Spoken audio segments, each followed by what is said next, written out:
Boa noite. Estamos aqui iniciando mais um curso do IB Concursos, desta vez preparatório para o concurso do Banco do Brasil 2023. Me apresentar rapidamente, professor André Barreto, eu sou auditor fiscal de carreira e, além disso, sou servidor público há mais ou menos 11 anos e professor preparatório de concurso desde 2006. É uma satisfação imensa estar com vocês aqui, principalmente trabalhando uma disciplina que, para mim, é da mais alta satisfação, que é a disciplina relacionada a atualidades do mercado financeiro. Muito embora esteja mais centrada na questão das tecnologias bancárias, dentro do contexto da terceira revolução industrial.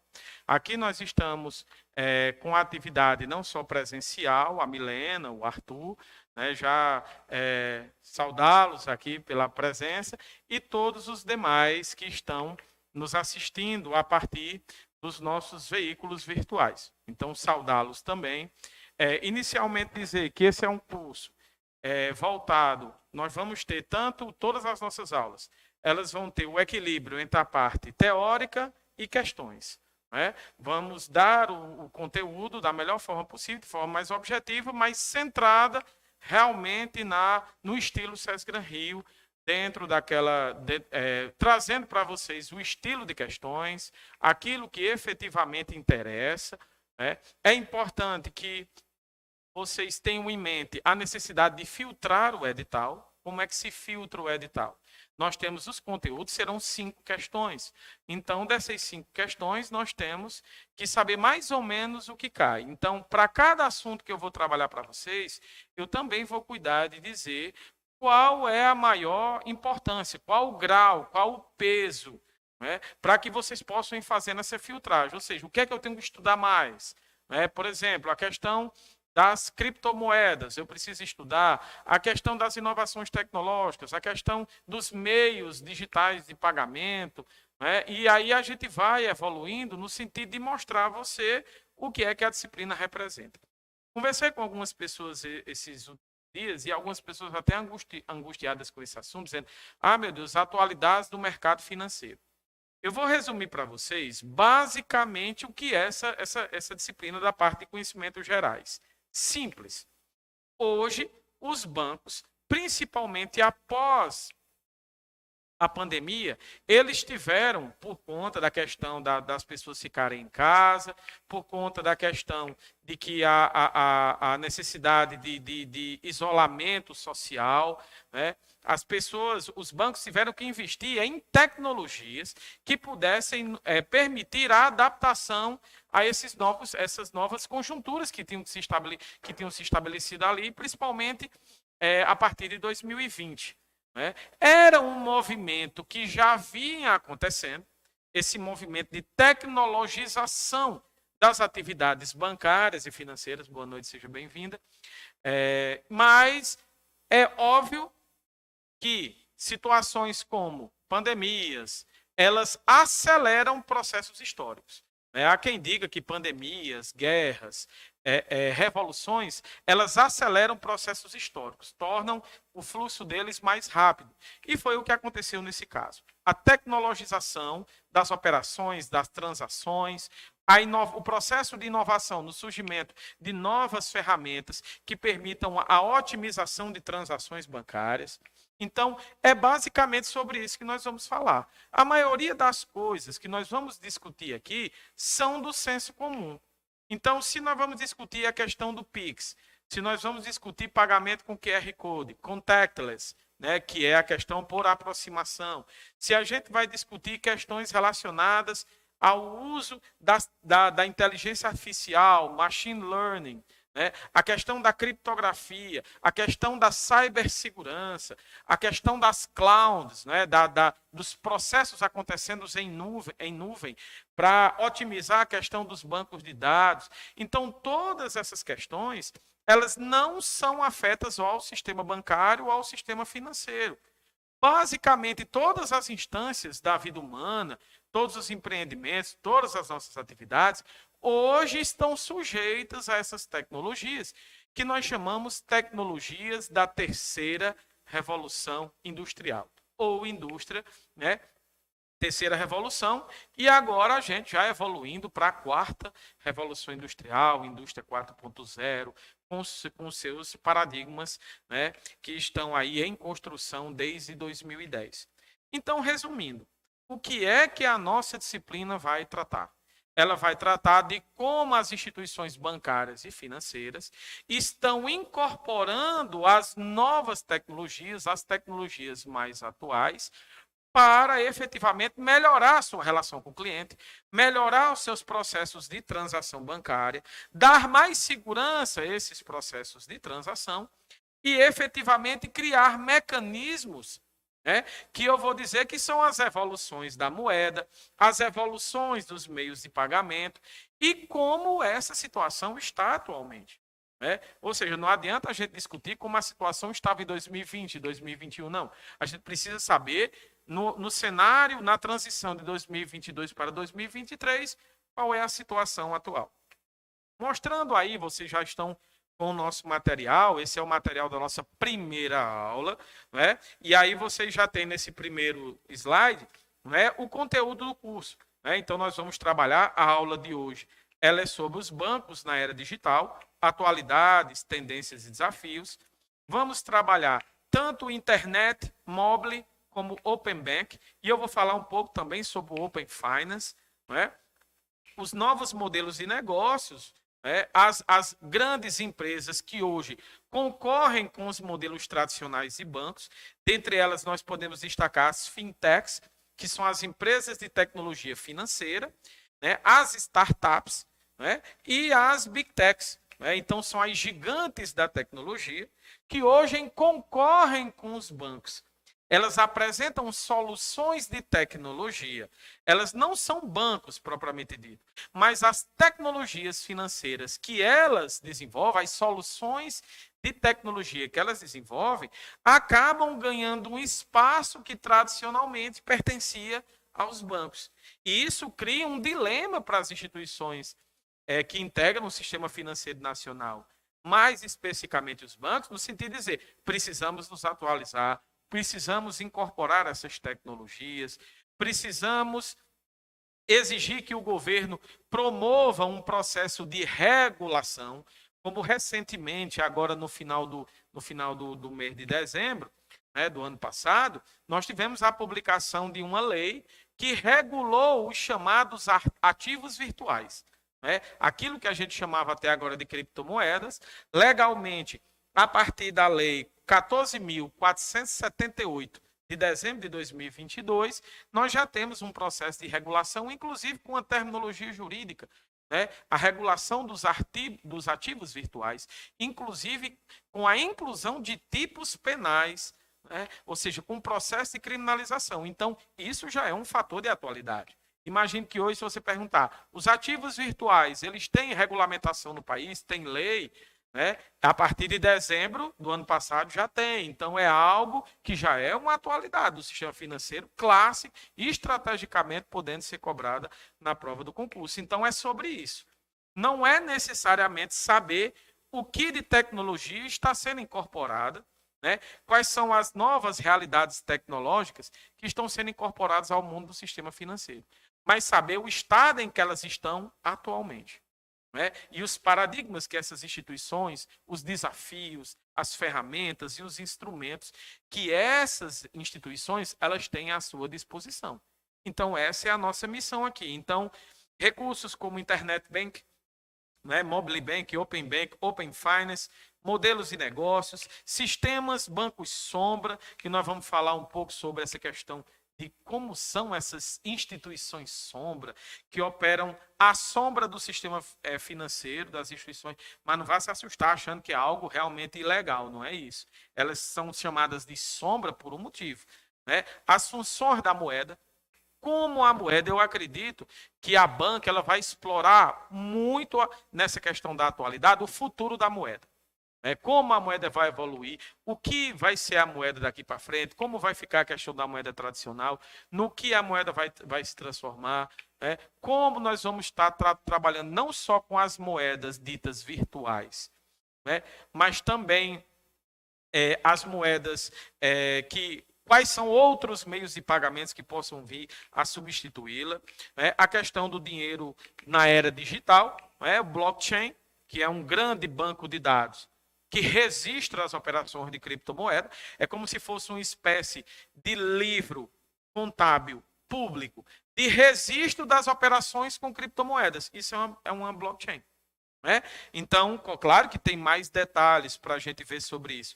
A Bitcoin, que é a mais famosa, criada em 2009, a Bitcoin é a mais famosa. E hoje, em termos de vulto, aquela que tem mais valor. Hoje, por exemplo, isso é importante para vocês terem para a banca, a gente vai discutir isso mais à frente com maior detalhamento, mas como é que eu ranqueio as criptomoedas mais importantes? Pelo vulto dela, pelos valores que elas alcançam, e aí eu vou passar para vocês fontes bastante críveis de pesquisa junto a sites de investimento, para que vocês possam acompanhar quais são as principais bitcoins, porque são milhares. Mas para o concurso, pelo menos você sabendo, eu já estou exagerando, as 5 mais importantes, você já está indo com excesso. Porque normalmente você vai escutar aí muito em aulas ou assistir em aulas dizer assim, não, as três mais importantes.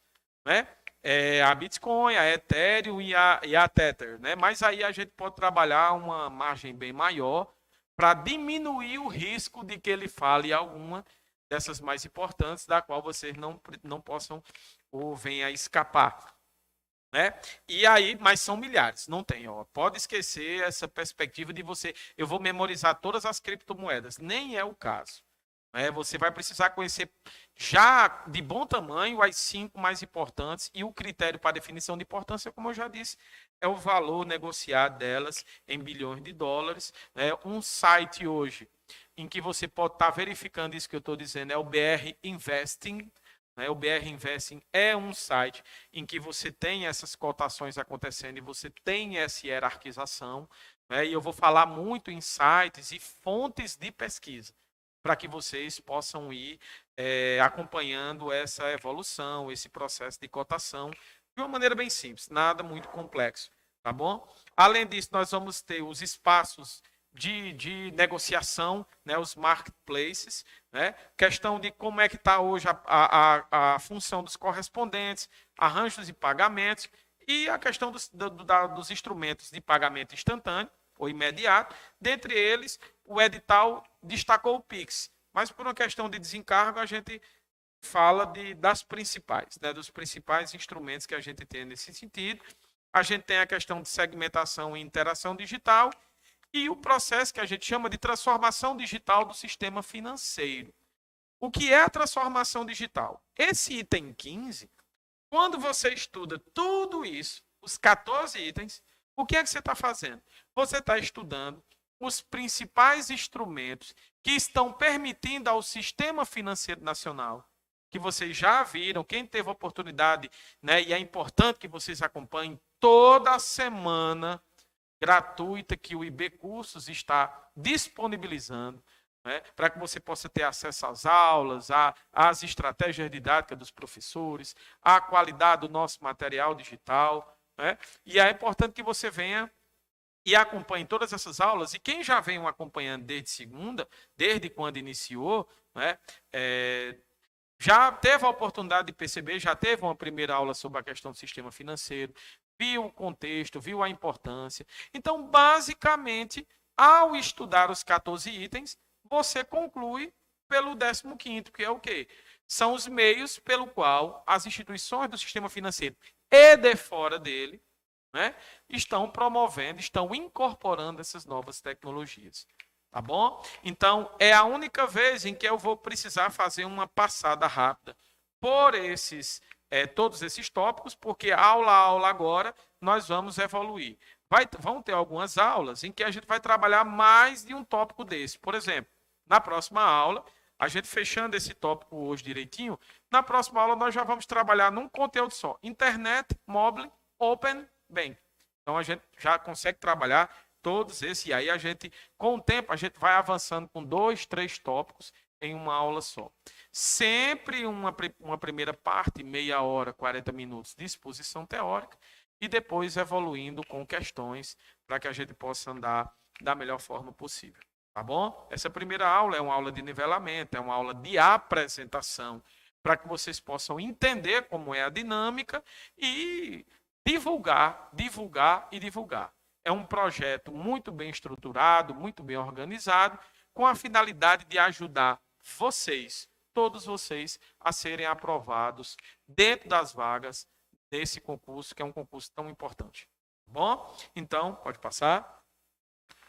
Iniciando o nosso primeiro conteúdo, como eu já disse, né, nós vamos estar trabalhando, volta aí só um pouquinho, nós vamos estar trabalhando hoje o item 1, bancos na era digital, atualidades, tendências e desafios, ok? Pode avançar. Né? Basicamente, nós estamos hoje saindo, né, nós já estamos entrando na 4ª Revolução Industrial.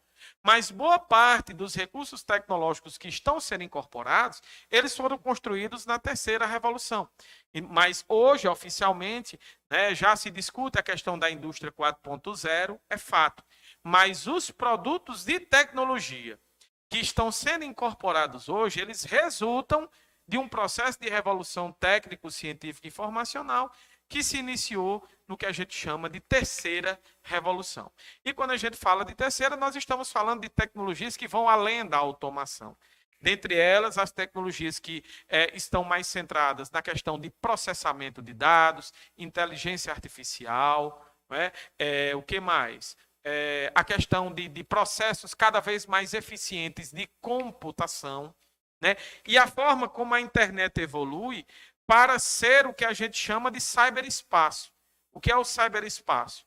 É um espaço que transcende o social, transcende o físico e o social, para se tornar um espaço de interação entre os setores da sociedade.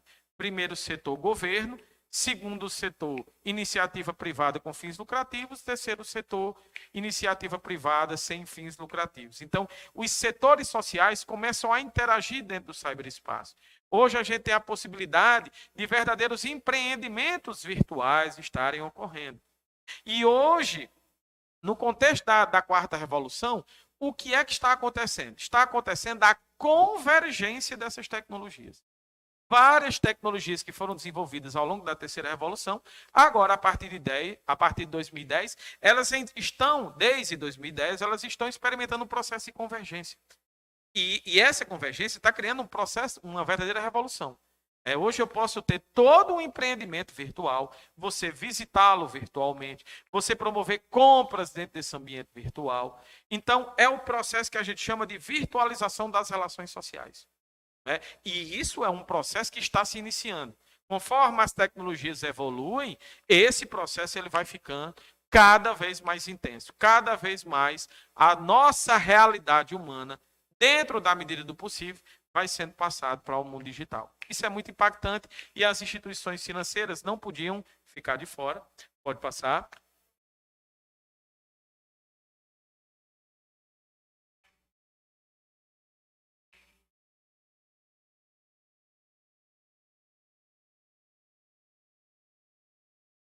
Bom, como é seu nome? Nathalie. Bom, a pergunta de Nathalie, ela tem tudo a ver com o que nós estamos discutindo, que é a questão de atualidades. Como essas novas tecnologias, elas vão impactar na própria função estabelecida por aqueles que estão ingressando no concurso. Bom, essa resposta, essa foi uma pergunta muito importante e isso pode vir a ser um tema do concurso, não tenha dúvida, dentro do contexto do que a gente está discutindo. O que é que acontece? Há quem diga que esses dados eles mudam muito, de que com a evolução da tecnologia, muitas profissões que existem hoje serão extintas.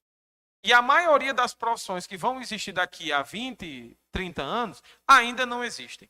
A tecnologia ela vai promover uma verdadeira transformação, inclusive no que nós conhecemos como trabalho, né? Ou seja, os processos de automação e agora de substituição de certas ações por inteligência artificial e a conjunção da robótica, da inteligência artificial, das aplicações em inteligência artificial, machine learning e muitas outras, né?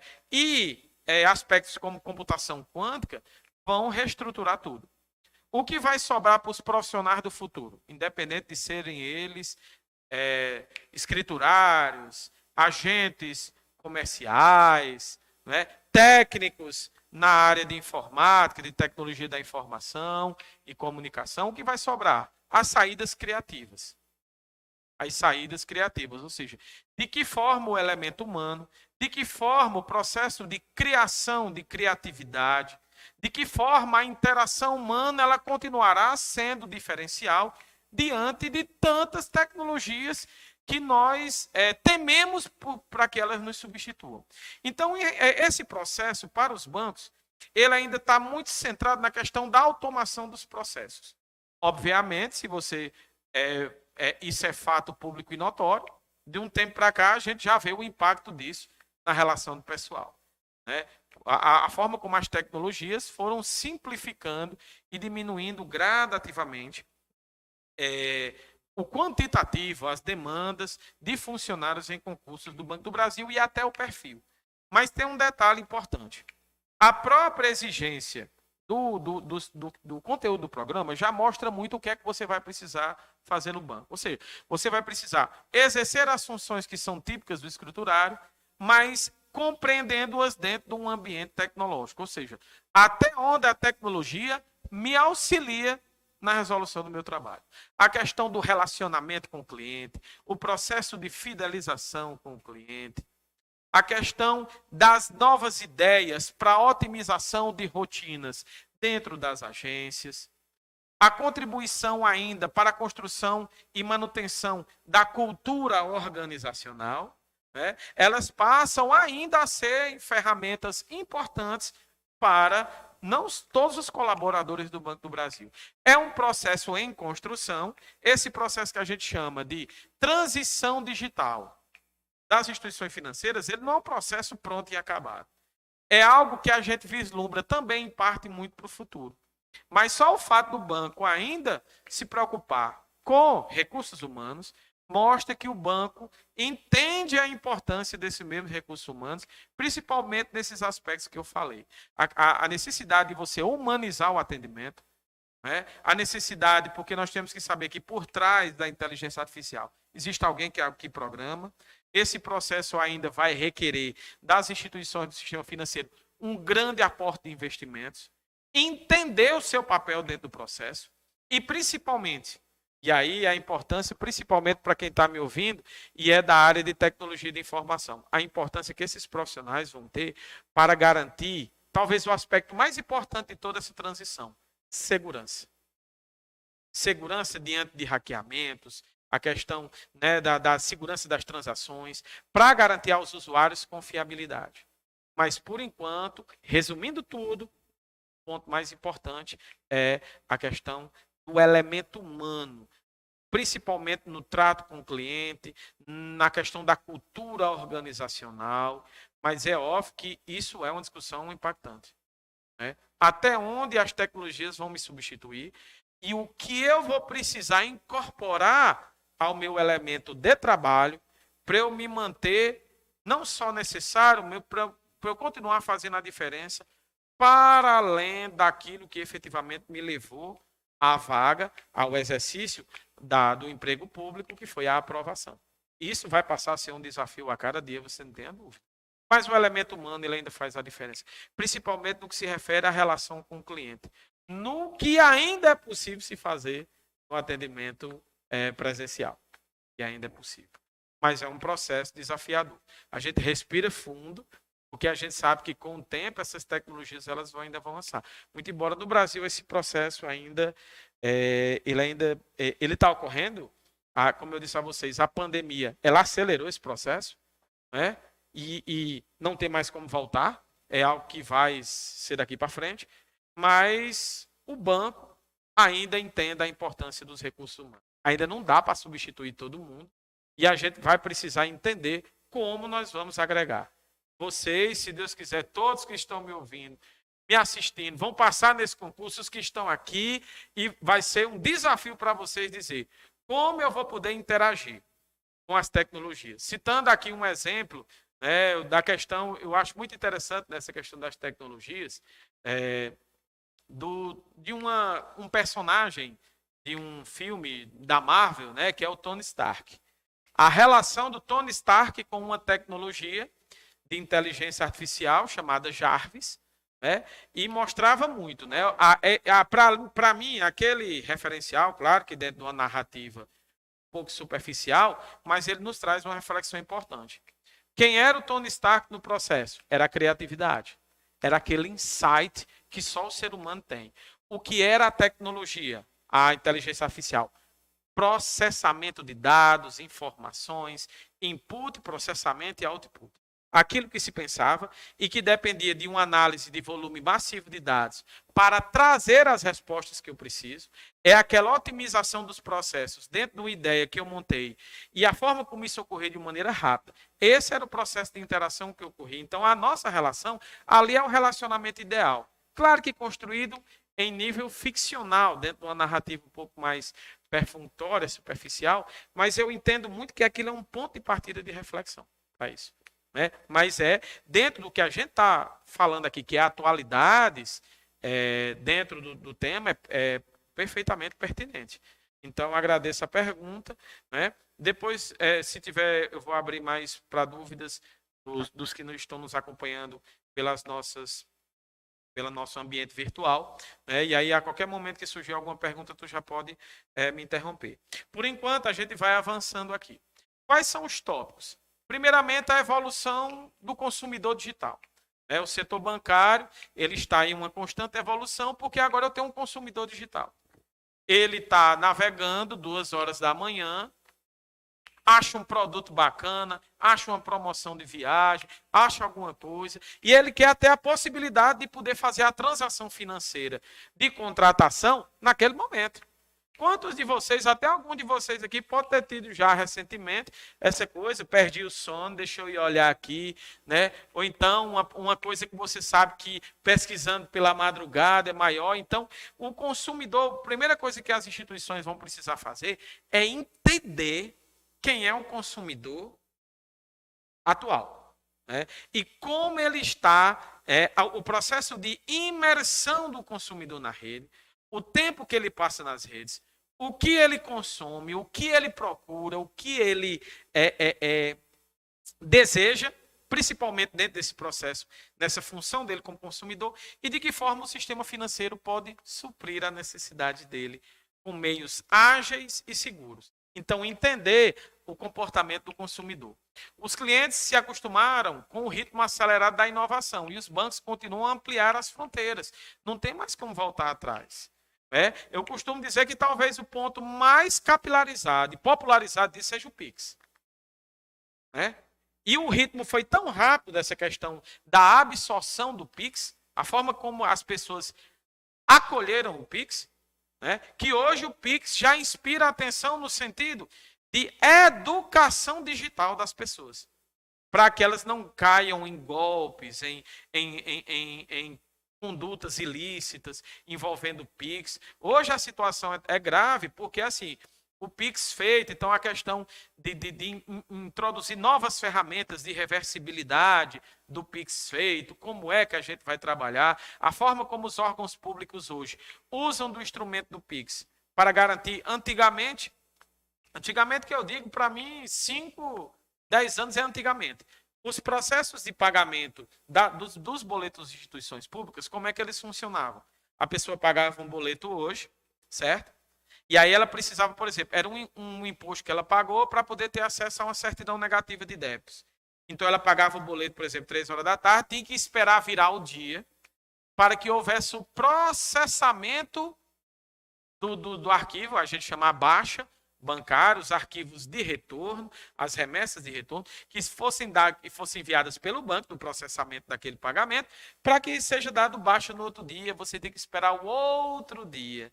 E às vezes esse tempo que você esperava, há 10 anos atrás, esperar para o dia de amanhã, ótimo. Mas hoje a forma como as coisas estão evoluindo tão rápido, talvez o dia de amanhã seja muito distante, pela velocidade como as coisas estão acontecendo. E aí as pessoas elas estão nesse ritmo. E elas querem que as tecnologias financeiras e bancárias acompanhem esse ritmo de celeridade de transações, de contratos, de distratos, de avanças e tudo mais. Os consumidores intensificaram a relação de transações em tempo real, Pix aí, o atendimento online. Essa dinâmica ela aumentou a expectativa em torno da velocidade. Olha só, isso aqui, eu estou vendo isso aqui cair na questão do concurso de vocês. Os aspectos, o que é que mais o consumidor quer que os bancos atendam, dentro desse contexto atual. Velocidade, disponibilidade, segurança, eficiência. Isso aqui, principalmente SES Gran Rio, é propenso. Depois vocês vão me dizer assim, mas rapaz, André, bem que tu disse, olha aí. Então, esse quarto item é um item importantíssimo para vocês. O que é que o consumidor exige dos bancos na era digital? Velocidade, disponibilidade, segurança e eficiência. E para atender essa demanda, as instituições precisarão gastar. Tecnologia não é barata.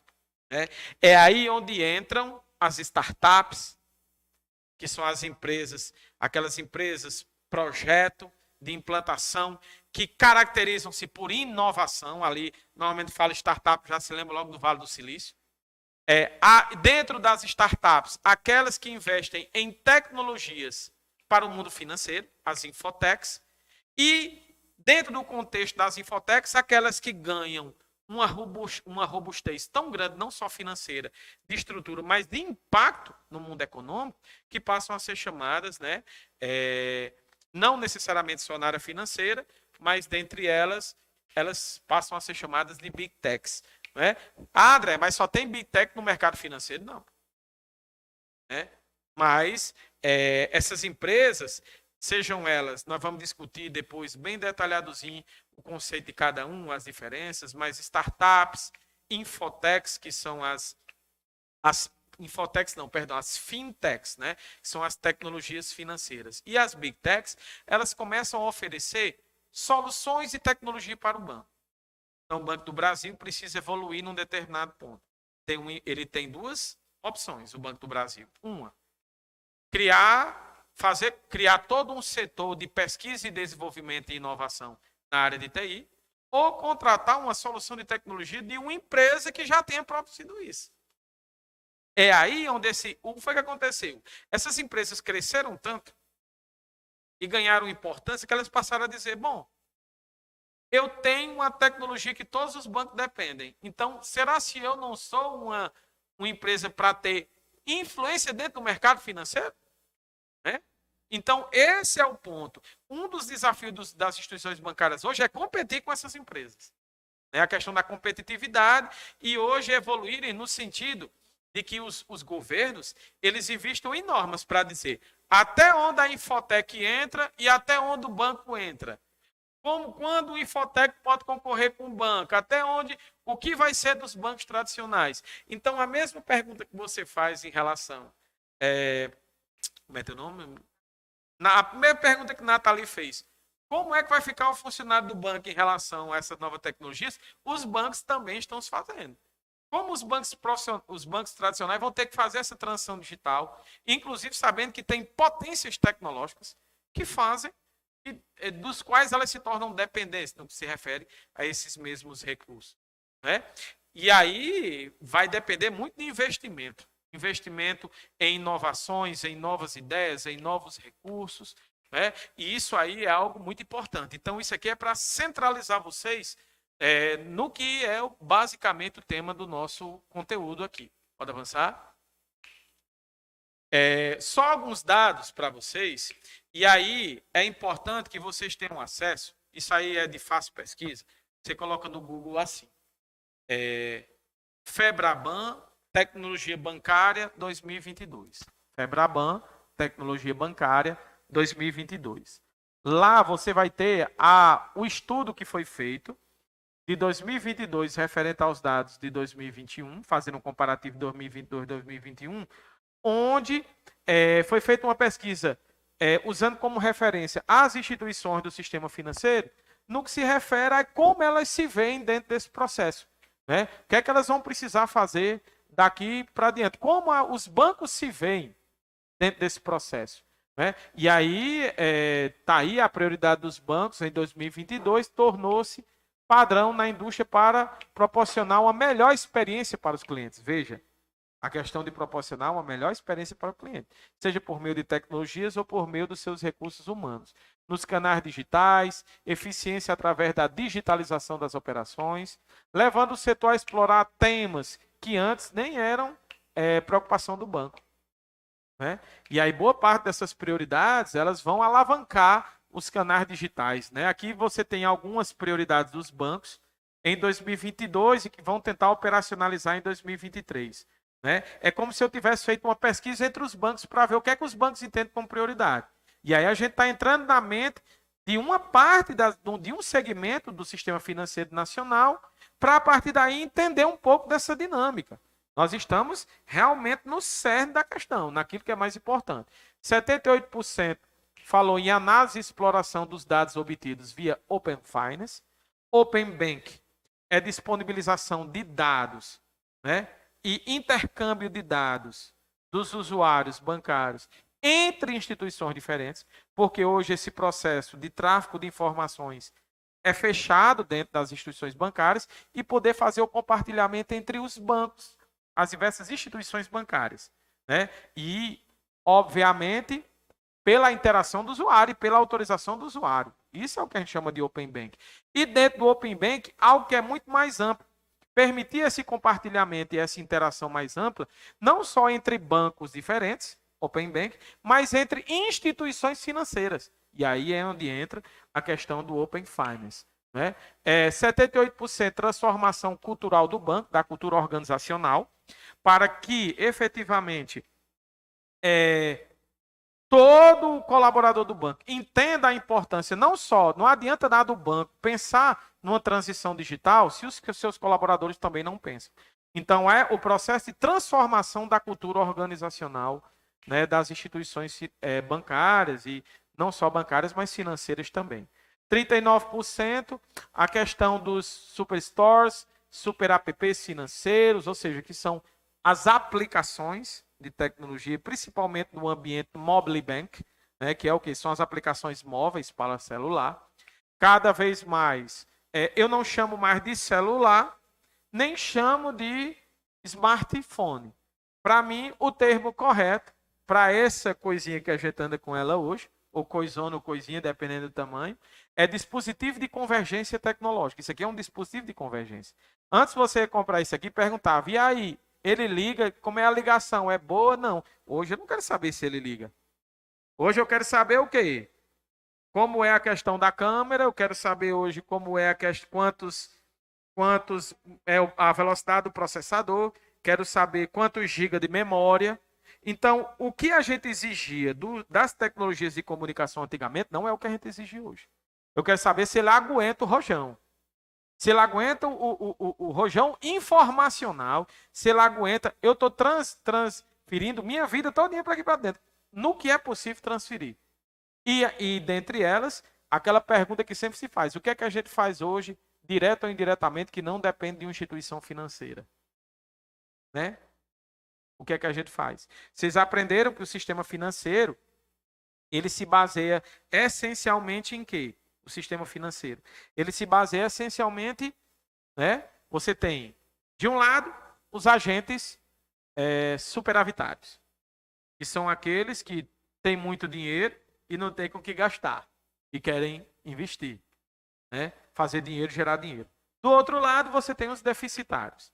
São aqueles que não têm muitos recursos, mas têm muitos sonhos e metas, né?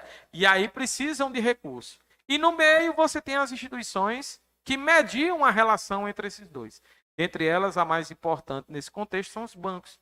que captam dos superavitários, transferem para os deficitários, cobrando uma diferença chamada de spread. Né? E a pergunta é, com que velocidade isso ocorre hoje e com quais recursos tecnológicos isso vai ocorrer hoje? Né? Com que recursos? Né? E fazer com que você possa fazer isso na palma da mão e talvez nem precise mais ter dispositivo. Né? Essa questão hoje do CPF token, né? A questão do contactless, né? Que é o quê? Que é a questão dos dispositivos de aproximação e outras coisas mais, e o QR, e a coisa vai evoluindo de uma forma.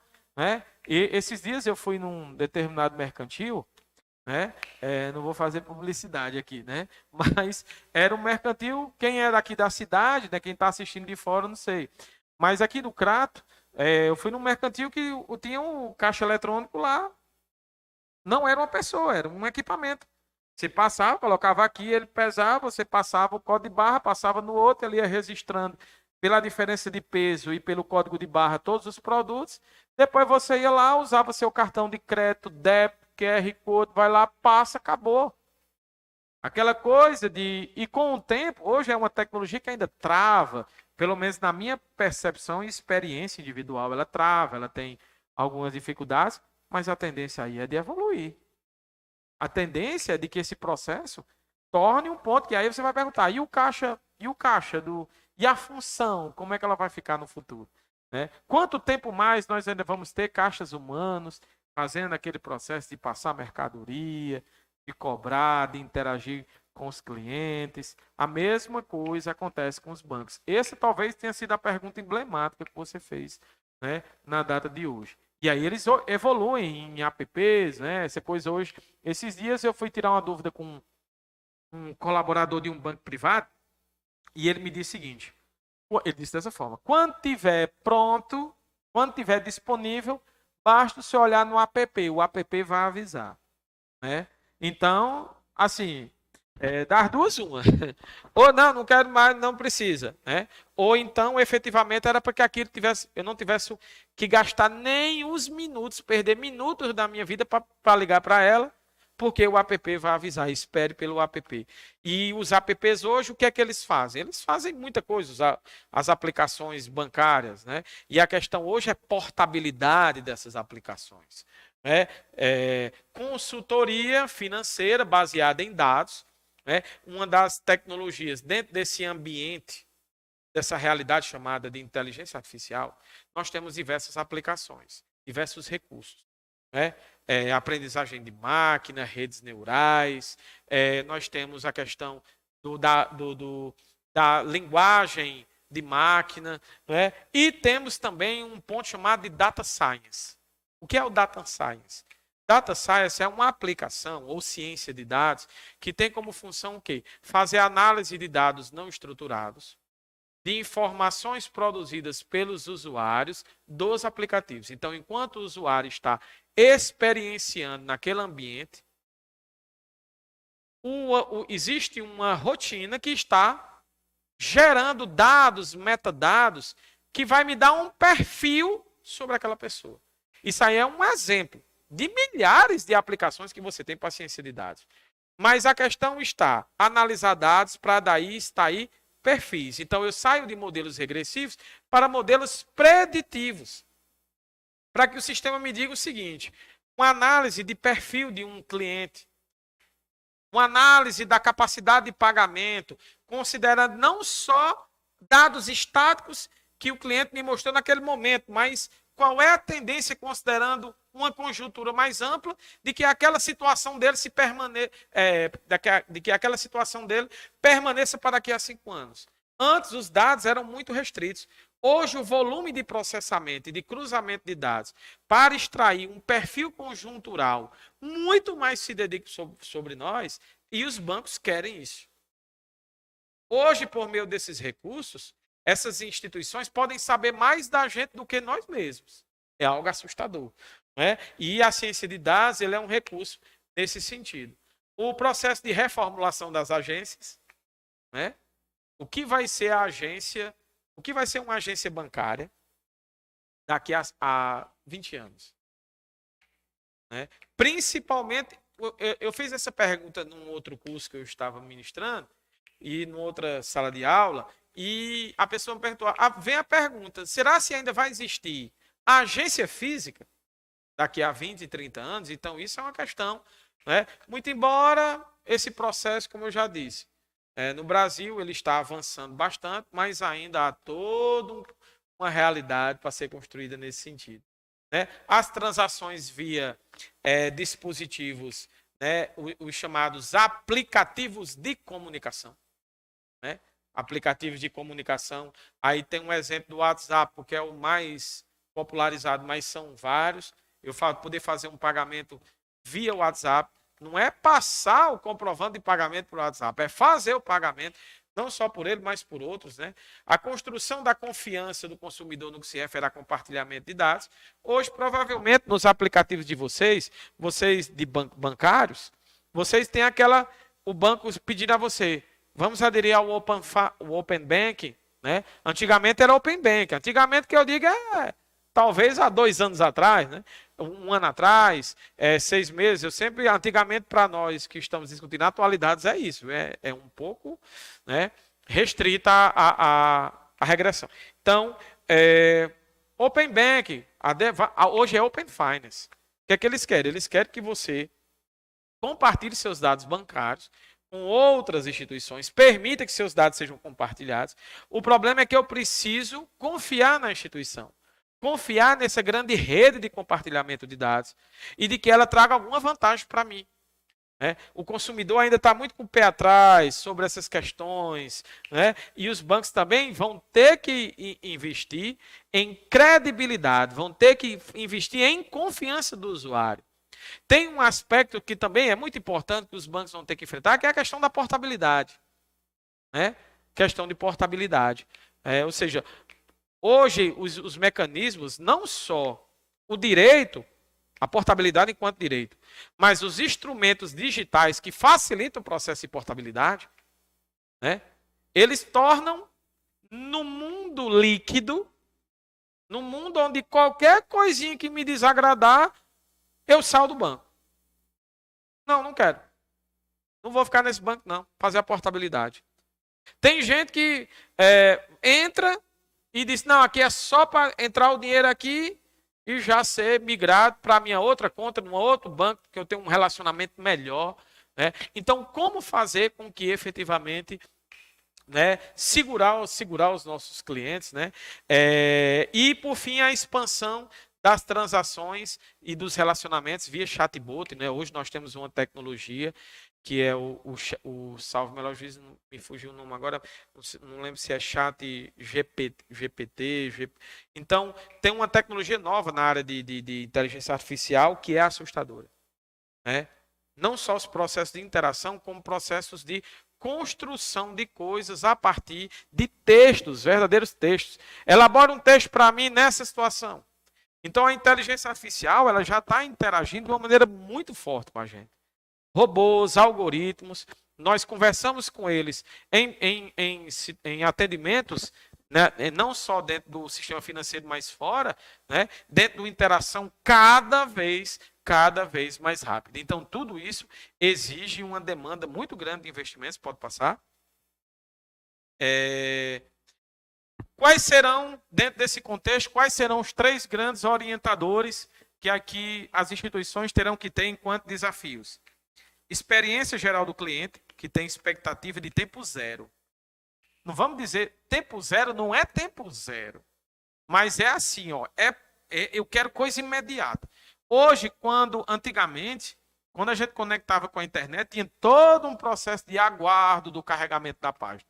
Hoje em dia, quando essa página de 5, 10 segundos, ela demora a carregar, você diz, pronto, ou bugou meu computador, está sem internet. Então, é um processo, a nossa expectativa de velocidade está alcançando um nível assustador.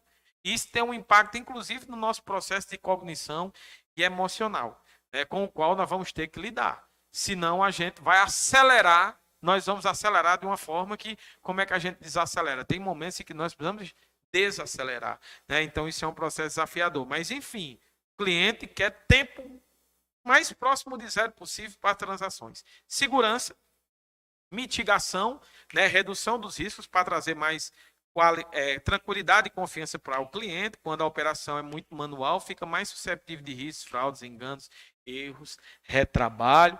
E, por fim, inovação, a possibilidade de ter formas inovadoras de se relacionar ao consumir produtos. Do outro lado aí, vocês têm, né, quais foram as tecnologias mais aplicadas em 2021 e as expectativas para 2022. Né? Em 2021, você tem aí, em porcentagem, né, segurança cibernética, na ordem de importância. Né?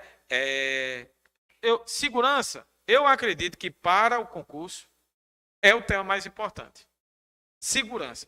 Se eu não tiver segurança na rede, nada disso consegue se consolidar de maneira eficiente. Né?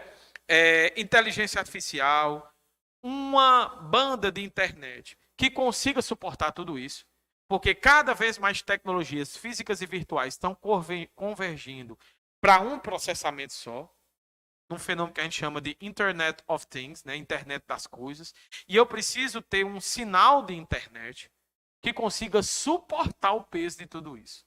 A internet 5G de quinta geração se propõe a ser essa grande sinal de rede, colocando dentro de uma linguagem não técnica, que suporta. É como se fosse um sinal de internet que consiga suportar essa carga de fluxo de informação indo e voltando, né, dentro de uma interação de diversos dispositivos físicos e virtuais. Uma cloud, que é cloud, nuvem. Né? Cada vez mais os processos estão sendo passados para as nuvens. Os técnicos das áreas, inclusive de cibersegurança, dizem que isso é mais seguro do que manter sistemas em servidores físicos e tudo, e sem falar no custo. Né? Big Data. O que é a Big Data? É o fenômeno do massivo volume de informações hoje que existe, que já é exagerado no sistema financeiro em ambiente digital. Imagine quando a gente pega tudo que a internet representa hoje. Então é um volume assustador, quase que inimaginável de informações que é produzido a todo tempo. Esse fenômeno é um Big Data que exige um melhor posicionamento em relação à questão de gestão dessas informações, seja em nível estruturado, informações organizadas ou não estruturadas, informações desestruturadas, desorganizadas, que você precisa organizar. E entra uma nova lógica sobre a questão de gestão de dados, de bancos de dados, né? A internet das coisas, que eu já falei, IoT, Internet of Things, blockchain, que eu já expliquei rapidamente o que é um grande livro virtual / digital de contabilização de transações com criptomoedas, né? Mas a gente vai detalhar mais isso. Isso é um conceito que para agora atende, mas não é suficiente, né? E a computação quântica, né? Que ela transcende a questão da computação tradicional, que é binária, códigos binários, zeros e uns. O que a computação quântica traz? A computação hoje, colocando de uma maneira bem resumida, porque eu não sou da área, mas é o pouco que eu conheço dessa realidade, você tem um processamento sequencial e binário. O diferencial da computação quântica é que tem 0, tem 1 e tem a sobreposição de 0 e 1. Esse estado de sobreposição faz com que processamentos possam ocorrer ao mesmo tempo. Eu saio do processamento em sequência, onde o diferencial é a velocidade, para processamentos que são feitos ao mesmo tempo, em estado de sobreposição. Isso aumenta a velocidade de processamento de uma maneira assim assustadora. E isso vai ser importante, por quê? Porque quanto mais dados, quanto mais necessidade de processamento, eu tenho que otimizar esse processo. E é aí onde a computação quântica evolui, mas é algo que ainda está numa realidade ainda em processo de construção. Já temos, né? O bit quântico é chamado qubit. Nós já temos processadores em qubits construídos, operando, mas ainda em estágio em alguns pontos experimentais, algumas empresas ainda testando. Eu digo já, não sabendo precisar exatamente o tempo agora, mas nós vamos ter essas tecnologias comercializáveis, né, amplamente, e aí isso vai dar um salto sem precedentes, que a gente não tem ainda nem como medir. Então, essas são as tecnologias principais. E aqui nós temos os principais, depois vocês vão ter acesso. Eu não estou conseguindo ler direito aí, André. Mas vocês vão receber esses arquivos e aí vocês vão poder lê-los com mais calma. Quais são as tendências? Daí as 6 tendências. Né? Inteligência artificial, segurança e privacidade dos dados, automação dos processos, Open Finance, que eu já expliquei, a questão de virtualizar tudo na nuvem, o máximo possível na nuvem, economizar inclusive em recursos físicos, em tecnologias físicas, e tudo isso dentro de um processo bastante organizado de transformação da TI, que não envolve só recursos tecnológicos, mas envolve uma mudança de cultura dos agentes que operam no interior das organizações públicas e privadas que constroem um sistema financeiro nacional. Tá bom? Pode evoluir. Quais são os maiores desafios hoje para os bancos dentro desse contexto e possíveis soluções? O ambiente regulatório. Cada vez que essas tecnologias evoluem, os governos precisam investir em regulação. Né? Os bancos as instituições financeiras que antes diziam, não, nós nos autorregulamos, agora elas correm atrás do governo exigindo do governo regulamentação. Um exemplo clássico desse fenômeno foi a criptomoeda. As operações com criptomoedas, que operam sem a necessidade de um intermediário. Né? Porque ela trabalha dentro daquele modelo do P2P, né? Em que você, obviamente, faz a transação, né? Que é validada dentro de um ambiente específico, registrada dentro de um banco de dados específico, a partir de processos de criptografia, e que efetivamente não necessitam de um banco intermediando o processo. E aí chega o momento que os bancos correram atrás dos governos. Não, no mundo todo. O governo, você precisa regulamentar isso, precisa regulamentar. Realmente precisa regulamentar. Né? É algo importante, como eu citei, nós já temos normas que começam a aparecer nesse sentido, ainda precisam avançar bastante. Mas hoje o ambiente de regulação desse ecossistema tecnológico financeiro. Né? Os investimentos e custos também são desafios para o banco. Quanto ele precisa investir e quanto isso representa de custo, o impacto disso no lucro, como isso impacta no custo do serviço para os clientes, do uso dessas tecnologias, a questão das fraudes que evoluem conforme a tecnologia avança, as fraudes também vão se tornando cada vez mais tecnológicas. Né? Você imaginar hoje, veja só o que o mundo atual nos trouxe. Os nossos dados estão espalhados pelo mundo, pela web. Em parte por vazamento, mas em parte por nós mesmos. Né? Que fazemos nossos cadastros em tudo quanto é de plataforma. Abre uma caixa de diálogo dizendo o seguinte: leia os termos de uso. Né?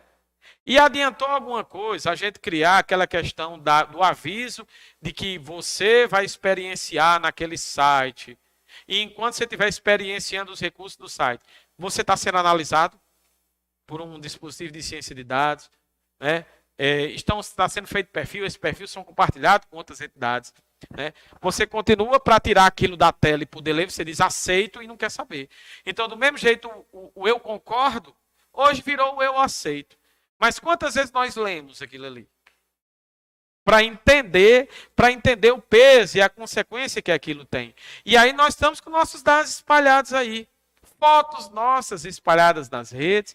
E aí os golpistas fazem o quê? Eles abrem um WhatsApp, criam um WhatsApp aí com um número, pega a tua foto da internet, coloca lá e sai nos teus familiares pedindo Pix. Né? Entendeu? Você diz, André, mas é um golpe. Tem gente que cai, ou se não tem. Ou se não tem.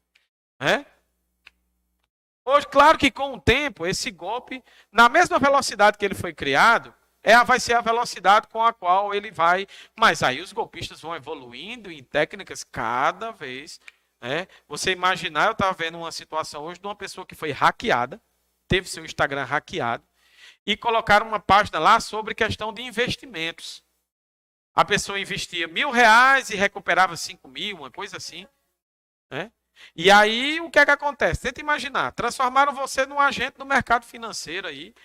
Já pensou o perigo que isso pode representar para uma pessoa?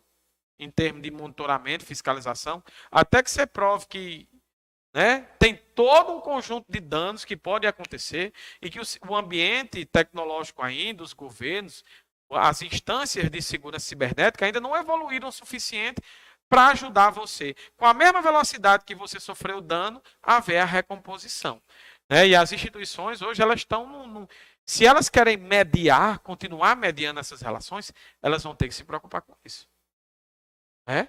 Você teve um empréstimo aprovado, a pessoa consegue tirar um empréstimo na tua conta, numa cidade distante, né? Você requisita as câmeras do PAB, do posto de atendimento bancário, que a gente chama de caixa eletrônico, está lá, não da unidade de atendimento bancário, e não. Cadê a câmera? Cadê a segurança? Cadê a segurança de que uma operação dessa é inimaginável, em plenos, no estágio tecnológico que nós estamos, ainda ocorrer situações como essa? Você está aqui, você tem que provar que não estava lá. Numa outra cidade, às vezes 3.000 quilômetros de distância. Então é algo, e a questão do rastreamento, né? De por onde saiu, como esses falsários tiveram acesso. A forma hoje, os dispositivos de o contactless, né? Os dispositivos de pagamento por aproximação. Tenta imaginar. A pessoa encosta com um equipamento em você ali, né, passa ali perto de você, numa festa, numa coisa, você está com um cartão aqui no bolso, a pessoa encosta um equipamento ali, esbarra em você, está lá um pagamento feito. É assustador, porque assim, esse pagamento por contato, se você não for no banco configurar as estratégias de segurança, encostou, pagou. Né? E aí, como é que fica uma situação dessa? Então, são situações que a gente precisa, tá? Essa questão dos bancos e das fintechs, que eu falei para vocês, né? Que é muito importante hoje, ou seja, os bancos estão dependendo das fintechs. As fintechs, por um primeiro momento, estavam fornecendo tecnologias para os bancos, ao ponto de que elas se tornaram tão importantes que estão dizendo, gente, por que eu não posso substituir o banco? Por que eu não sou a próxima geração do banco? O banco é algo do passado, eu sou o futuro. Né? Como os bancos vão ficar dentro dessa conjuntura? Né? Coleta e análise de dados, já falei sobre isso. E o ponto mais importante, após a segurança, que é o relacionamento com o cliente. Né? E essa aula ela foi preparada exatamente dentro do que efetivamente a SES Gran Rio tem como tópicos mais pulsantes. Tá bom? Então é basicamente isso. Agora vamos para as questões. Quem está pronto, aí você já pode passar. Quem está com material, vamos acompanhando. Nós vamos começar a discutir aqui as questões.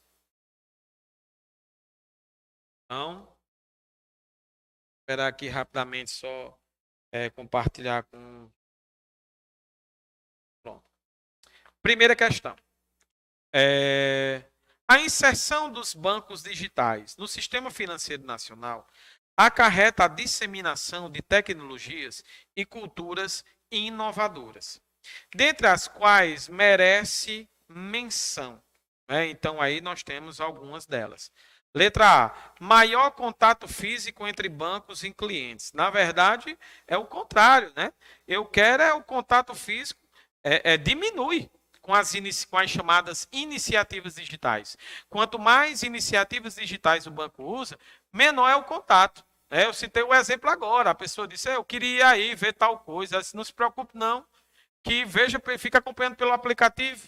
E aí você faz a operação pelo aplicativo. Por exemplo, na época da pandemia, as pessoas estavam, antigamente, para fazer um empréstimo, você tinha que ir no banco, assinar uma papelada. Hoje a pessoa gera o documento, você entra no aplicativo, aceitava, fazia as autorizações, já validava, já caía. Então, uma série de situações que foi efetivamente. Então, na verdade, é o contrário. Né? O contato físico diminui com as iniciativas digitais. Né? Não é o maior, é o menor. Né? Então, B, dispensa do armazenamento de dados dos clientes. Né? Pelo contrário. Ocorre um aumento de dados. Quanto mais o cliente usa desses recursos digitais, mais informação eu vou produzindo. Então, aqui, ó, falso, não é o maior, é o menor. Não é? Aqui, dispensa do armazenamento. Não, aqui nós temos a necessidade de um maior armazenamento. Olha como não é difícil. Uso da inteligência artificial. Inteligência é um paradigma importante desse processo? Não tenha dúvida. Letra D, generalização de plataformas. Na verdade, isso aí nem faz sentido. Na verdade, o que eu quero é você, eu não quero você offline. Eu quero você cada vez mais o quê? Online. Então, de forma alguma, isso aqui também está falso. Utilização mínima do Big Data. Na verdade, nós vamos ter, isso aqui não, está falso também, utilização crescente das tecnologias, dos recursos na área de Big Data. Então, é basicamente, essa questão aí, 2021, é clássica, clássica, ela nos traz, basicamente, como deve ser encarado. Essa é a tônica. Essa é a questão que basicamente representa o tópico 1 do edital. Big Data.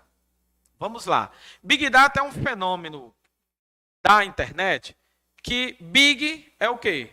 Grande, volumoso. Data quer dizer o quê? Dados e informações. Hoje na internet, a internet ela se transformou num ambiente virtual que produz volumes massivos de informação. E a gente precisa organizar isso. Você está em casa estudando para o concurso. Você está estudando quais são todos os conteúdos. Tem matemática? Tem informática? Tem português? Tem. Tem conhecimentos bancários? Tem, não tem? Você vai poder ir só absorvendo essas informações dentro da sua cabeça, sem organizar, sem sistematizar as informações de uma forma que seja útil para o concurso? Você pode só amontoar a informação? Não. Eu tenho que organizar e deixá-la na minha mente de uma forma acessível para que eu possa usar da maneira correta. Não é assim? Nos nossos arquivos físicos, como é que a gente faz? Você pode ter os arquivos da sua casa, no seu escritório, no seu trabalho, todos desorganizados? Não, você tem que indexar, catalogar, organizar por prioridades, por tempo. Não é assim? Agora imagine isso dentro da internet. O volume é grande. O Big Data diz respeito a uma realidade de volume massivo e que aumenta a cada dia. E a necessidade de que eu tenha tecnologias que organizem esse volume massivo. A gente chama massivo porque é massivo e aumenta a cada dia. Vou lhe dar um exemplo prático. A Receita Federal. A Receita Federal ela evoluiu em tecnologias que permitissem cruzar informações suas de vários bancos de dados ao mesmo tempo. É ótimo isso para pegar inconsistências ou para monitorar sua vida financeira de maneira bem detalhada, sim. Mas, ao mesmo tempo, esse cruzamento cria informações sobre você em grande quantidade. E eu preciso de um sistema que saiba interagir com um volume tão grande assim de dados. Imagine 210, 230, 240 milhões de pessoas produzindo informação a cada segundo, todo o tempo, 24 horas por dia. Se eu não tiver dispositivos que consigam trabalhar dentro desse paradigma de um volume massivo de informações, não anda. E esse contexto, essa realidade maior, a gente chama de Big Data. Pronto. Deu para compreender? Pronto. Obrigado pela pergunta. Então, é basicamente essa questão. Não é utilização mínima, é máxima, porque quanto mais... Então, lembre, Big Data diz respeito à grande quantidade de dados gerada pela sociedade atual. E aí não é que ele vá utilização mínima, é utilização máxima. Quanto mais interação na rede, mais informações, dados, metadados, informações são produzidas. E isso está se amontoando lá e tem que ser organizado. Esse é um paradigma dos mais importantes hoje, não só para os bancos, mas para diversas instâncias da sociedade. Vamos para a segunda. Deixa eu apagar aqui. Essa questão aqui, eu não quero que vocês se assustem, porque vocês dizem, não, André, não explicou muita coisa sobre criptomoeda e já está colocando uma questão sobre criptomoeda. Eu coloquei essa questão aí só para mostrar a vocês como é básico. Se você conhecer as principais criptomoedas, você responde essa questão, certo? Essa é a questão que não é para assustar, é para você resolver mais rápido. Porque ele diz assim, ó, a cliente de um banco está chateada com as taxas bancárias sobre as suas transações e para manter a sua conta corrente. Isso aí é uma coisa muito difícil de se ver, né? Uma pessoa chateada com o pacote de serviço caríssimo, né? Eu não sei como é que... Mas tudo bem. Não sei de onde a César Gran Rio tirou isso. Ela está pensando em investir em criptomoedas para ter mais domínio sobre seu dinheiro e não pagar tantas taxas. Na verdade, o certo não era nem dizer isso. O que ela quer com a criptomoeda não é pagar menos taxa, é eliminar os intermediários, né? Na verdade, não é que eu esteja fazendo uma crítica ao enunciado da César Gran Rio, mas tinha ficado bem mais coerente com a realidade se ele tivesse dito. E eliminar os intermediários do processo, porque o objetivo principal é esse. É a regulação distinta e a ausência dos intermediários clássicos do sistema financeiro nesse contexto. Mas tudo bem, não pagar taxa criptomoeda, eu já estou entendendo o que ela está querendo. As criptomoedas válidas que ela tem para investir nesse momento são, pronto. Como é que isso é muito comum? Essa questão é mais frequente e é uma questão que você não pode perder. Memorize as 5 principais. Bitcoin. E aí onde é que você vai buscar? Tem um site que é o BR Investing. Então você tem lá o Investing. Colocou na internet Investing. O site lá é MBR Investing. m.br.investing. Na hora que abrir, já vai abrir a tela de cotação das Big. Você vai ter lá, você vai ver lá as cotações. Mas não tem erro. Qual é a mais massiva em termos de volume? São as Bitcoins. Você tem aí em torno hoje de 321 bilhões de dólares. É muita coisa. Depois vem a Ethereum, que está aí escrita. Eu não vou escrever porque estão aí as duas. E aí já matou a questão, São as duas que normalmente são cobradas. Se você levar essas duas, provavelmente questão que pedir Bitcoin válido, você já vai marcar, não vai errar. E a tendência é que essa questão se repita no concurso. Cobrar criptomoeda válida. Entendeu? Mas você pode pegar as 5 mais importantes, Bitcoin, Ethereum, a Tether, a USD Coin, a BNB, tem várias. Lá você pega... Você vai entrar nesse site. Na hora que você entrar, ele já... será que tu consegue acessar aí para a gente mostrar? Tu coloca aí numa página, só para eu poder mostrar para eles como é que eles fazem a pesquisa. Tem o BR Investing e você pode ver também no chamado Coin Market Cap. COIN. Eu vou colocar para vocês... Depois, não pedir para os meninos colocarem no grupo do WhatsApp esses endereços para que você possa pesquisar. Tu bota investem, aí tu procura as criptomoedas. Se tu tivesse na pesquisa, é porque eu ia te dizer, eu não tinha passado ainda. Tu coloca criptomoeda na frente. Pronto. Aí é o primeiro que apareceu aí. Deixa eu ver. Aqui. Pronto, esse de baixo ali, ó. Não, o quarto. Pronto. Beleza. Vamos ver se ele espera ele carregar aí. Sobe um pouquinho. Então aqui só enquadrar. Pronto, tá aqui, ó, Bitcoin, Ethereum, a Tether, BNB, USD Coin, XRP, Binance USD, o Cardano. E aí você vai ver aí as principais. André, meu Deus, eu vou ter que memorizar tudo isso? Não. Eu estou pedindo para você memorizar as 5 mais importantes criptomoedas por desencargo de consciência. Mas se você memorizar as 3 primeiras, já dá. Normalmente eles cobram as 2. Mas assim, por desencargo de consciência, pelo menos as 5. E aí você vai ter aí, na letra A, pode voltar. Aqui é só para você identificar o site. BR Investing, bota no Google, BR Investing, criptomoeda, o que aparecer lá, criptomoeda, valores e cotações, clica, você já vai para essa página, só para você ter sua base de pesquisa, saber de onde eu tirei a informação. Né? E onde você pode também estar lá olhando cotações e tudo. Tá bom? Voltando para a questão. Essa Zen, eu até pesquisei. Tem uma Bitcoin, mas não é tão importante. Em termos de volume, validação, não é importante. Ela até existe, mas é só. Byte moeda não existe. Né? Toque cardume também não existe. Byte moeda também. Byte moeda e toque cardume não existe. Então você já elimina A, B, C e E. Na verdade, você não ia muito sofrer nessa questão. Se tem uma alternativa que tem Bitcoin, das criptomoedas Bitcoin e Ethereum, marca ela e passa para a próxima. Tem que ser Bitcoin e Ethereum. Tem que ter obrigatoriamente essas duas. Né? A não ser que daqui para lá tem uma, mas não muda. Dificilmente vai mudar essa realidade aí pelo volume do terceiro colocado, que é a Tether, T-E-T-H-E-R, Tether. É muito difícil, porque a diferença do segundo colocado para o terceiro, em termos de importância, é muito grande.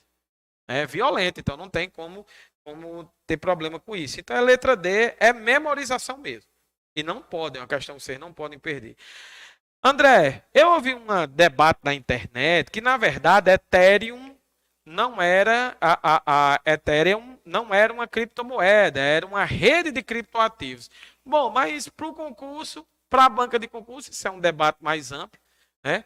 Por conta de que tem uma rede onde ela é negociada e tudo, mas não sofra com isso não. Se você vê alguém falando sobre essa questão de que a Ethereum não é uma criptomoeda, mas uma rede de criptoativos, tem esse debate. Mas para o concurso, é uma criptomoeda e pronto. Criptomoedas válidas, o ambiente de negociação de criptomoedas válidas, não vá para essa... É um debate que não é proativo para o concurso. É exemplo de criptomoeda para fins de banco e acabou-se. Né? Tem que ser... Então, assim, ó, não esquece. Normalmente, os concursos públicos, quando falam em criptomoeda específica, eles vão usar em quase 100% dos casos, praticamente 99,9%, eles vão usar Bitcoin e Ethereum por ser as mais conhecidas, né, dentre as milhares de moedas que você tenha. Então, foco para estudo nessas duas, tá bom? Muito importante isso. Vamos para a segunda, para a terceira. Tem um texto maior. César Granhill, nessa parte nossa, ela gosta, vira e mexe, de trabalhar textos muito grandes. Oi.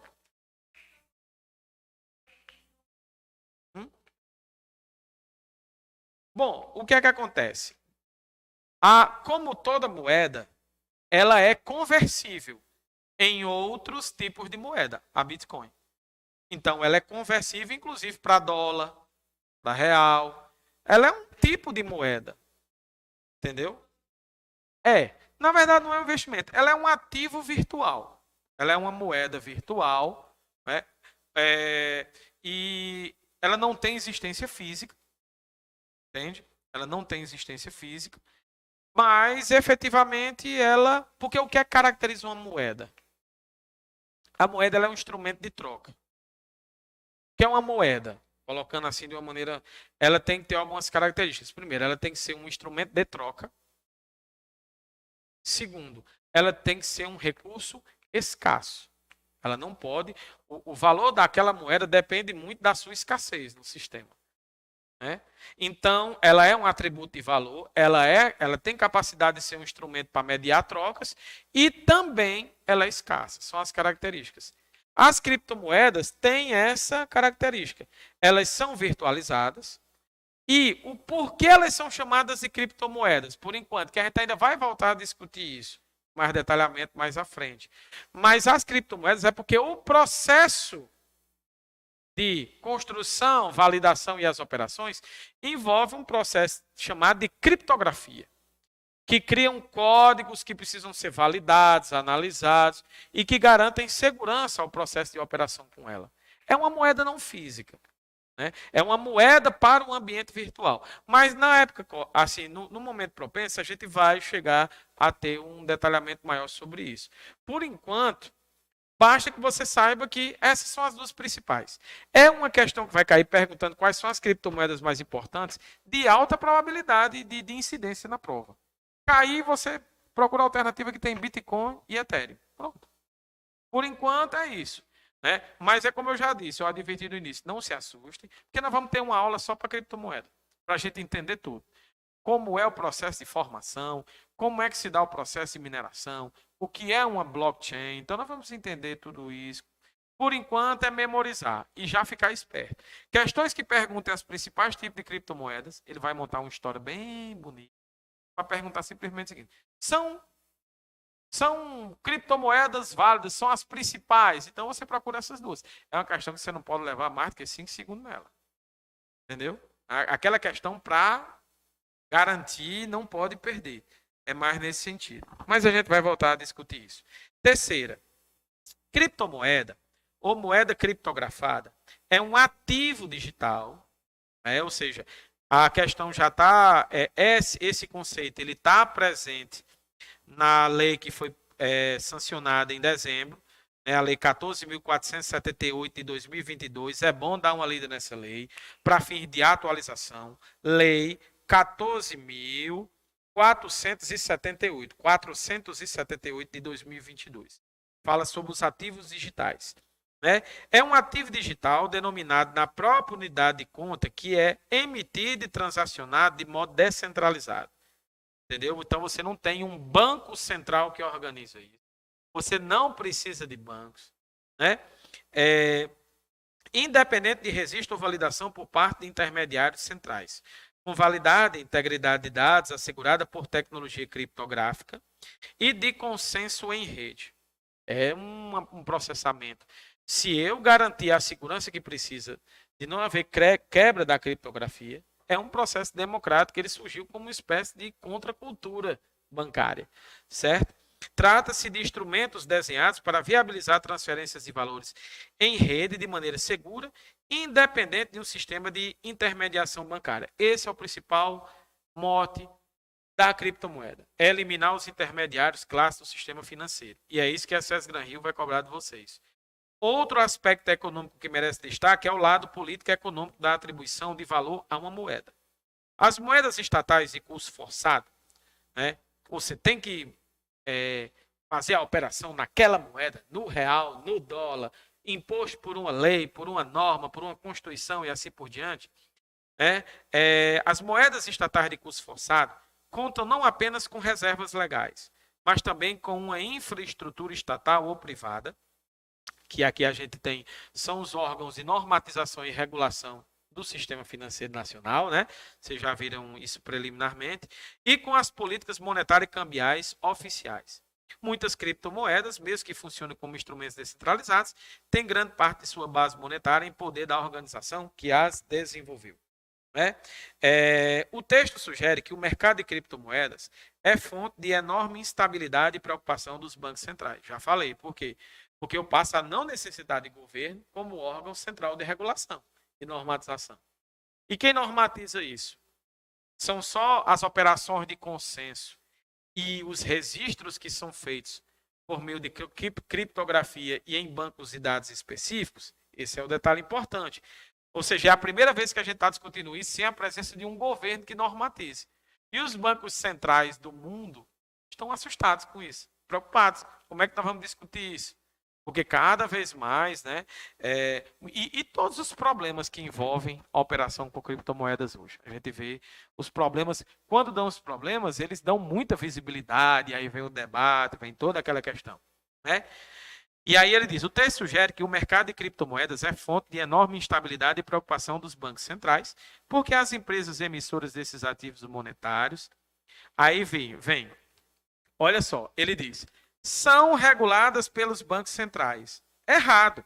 Né? Acabei de dizer, criptomoeda surgiu com a proposta de excluir intermediários entre os usuários. Né? O Banco Central é um importante intermediário. Então, olha só, não precisa você entender muito do detalhamento. A criptomoeda foi criada para simplificar o processo, tirando os intermediários. O Banco Central é um intermediário? É. Então, o Banco Central está sendo excluído do processo. Então, quando ele diz na letra A, são regulados pelos bancos centrais? Não. Na verdade, a proposta é excluir intermediários, inclusive bancos centrais. Né? Então, ocorre um processo de descentralização. Então, a letra A está fácil. São reguladas? Não. Os bancos centrais, assim como todos os intermediários, são retirados do processo. Está errado a letra A. Letra B. Tem enorme capacidade de manipulação da taxa de câmbio entre as criptomoedas emitidas e os demais ativos digitais. Na verdade, esse é o problema. Esse é um dos problemas maiores que você tem. Por quê? Perceba. A relação entre a criptomoeda e os demais ativos digitais é o foco principal. O que são os demais ativos? São os demais recursos digitais que eu tenho para substituir moeda, por exemplo.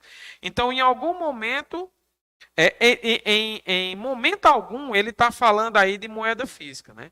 O que o ativo digital, criptomoeda, manipula é a taxa de câmbio, né, dos demais ativos igualmente digitais. Então, olha, não tem como uma criptomoeda manipular situações fora da realidade dela, do mundo virtual, mas dentro dela, ela tem um grande poder de manipulação, e esse é um dos maiores riscos que você tem hoje, né? Porque essa taxa de câmbio, a criptomoeda, vamos resumir, hora está valendo aqui, de repente você compra a criptomoeda, de repente, cai, e eu tenho diversos recursos dentro da rede para manipular assim de uma maneira bastante instável esses preços. O preço em dólar que uma criptomoeda está custando hoje. Comprei aqui, ocorre algumas conjunturas dentro do ambiente virtual que efetivamente prejudica. E aí eu perco dinheiro muito rápido. Né? Ou seja, as taxas de manipulação, as falhas de mercado, que normalmente no sistema financeiro elas são reguladas, são monitoradas e são acompanhadas, no ambiente virtual ainda é um desafio pelo grande poder que a criptomoeda tem de interagir com os demais ativos e de que isso cause uma estabilidade muito grande nos valores. E isso é um outro desafio e está corretíssimo que está na letra B. Está correto, é exatamente isso. Mas vamos ver as outras.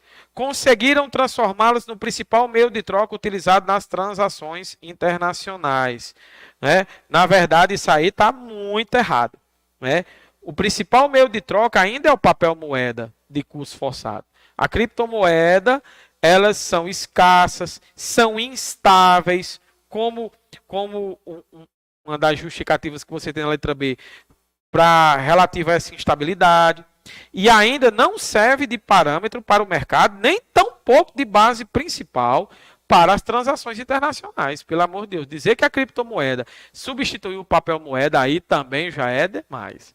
Então você vê que a vantagem da Cés Gran Rio é o seguinte: ainda que eu ache a alternativa correta muito difícil de identificar, por eliminação ele coloca itens que obviamente entram num contrassenso do seu conhecimento básico que você consegue derrubar. Afirmar que a criptomoeda já é o principal meio, aí vamos devagar. Vamos devagar, que é uma fake news isso aí. Né? Então, C, D e E é só identificar onde estão as falhas. Né? Na letra D, vinculam a unidade de conta da criptomoeda às principais moedas conversíveis, como o dólar americano e o euro. Está errado, né? A criptomoeda ela é desvinculada.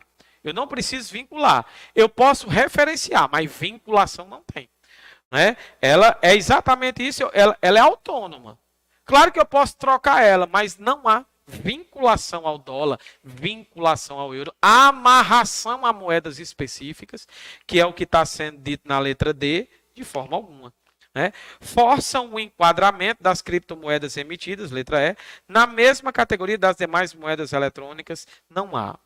Vê só. A descentralização, ela cria como efeito a desvinculação. Uma criptomoeda não está vinculada à outra, não está vinculada a papel moeda específico, nem a alguma moeda tradicional. Esse é o problema. E para alguns, isso é um dos motivos que gera essa especulação, essa capacidade de manipulação por conta dessa ausência de vinculação, de regulação, né? E que torna esse ambiente das criptomoedas, para alguns, ainda bastante instável. Pelo menos isso do ponto de vista dos bancos. Porque a questão aqui é que a questão explora o ponto de vista dos bancos. E é sempre importante que nos estudos de vocês para essa parte, fica a dica, porque para muitos de vocês, essa matéria nesse ponto, ela é o ponto que mais vai assustar vocês, o ponto da criptomoeda.